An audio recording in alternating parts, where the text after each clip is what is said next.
תמיד היה אומר, גם אם שמח וגם אם עצוב, המגן דוד הזה תמיד ישמור עליכם.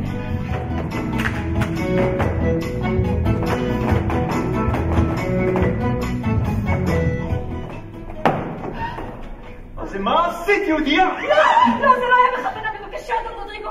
היא בהיריון, היא צריכה ללדת בקרוב. הפה שלך עוד תסבך את כולנו. עכשיו קחי תחת התרנגולות ומכין אותה בשוק.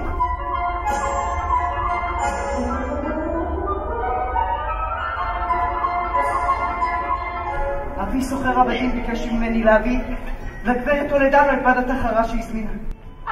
זה הבת החתונה של קלרה אחותי. היא מתחתנת מחר.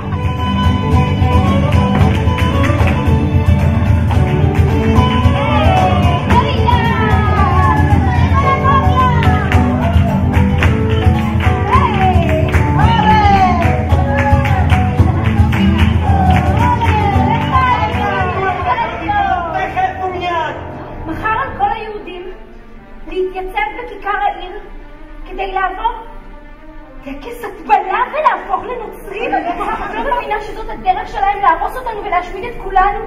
איך את יכולה להסכים לזה? אני לא אוריד את המגן דוד. איזה רגע, איזה רגע!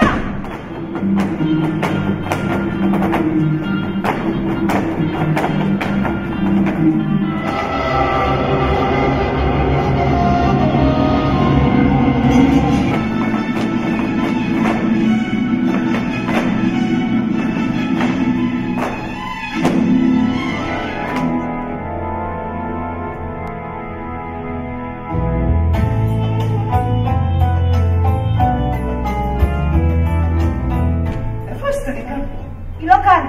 אני מחפש אותה בכל העיר.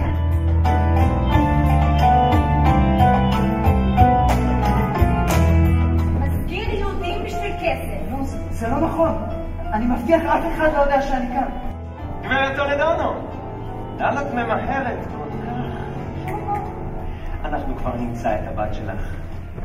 קדימה, קחו אותה אל מרתפי הכנסייה. חטאנו לפניך, רחם עלינו. הם לקחו את אמא. אתה עשית את זה עבור אבא שלך, אתה ריגלת אחרינו. זה לא נכון. רחם עלינו.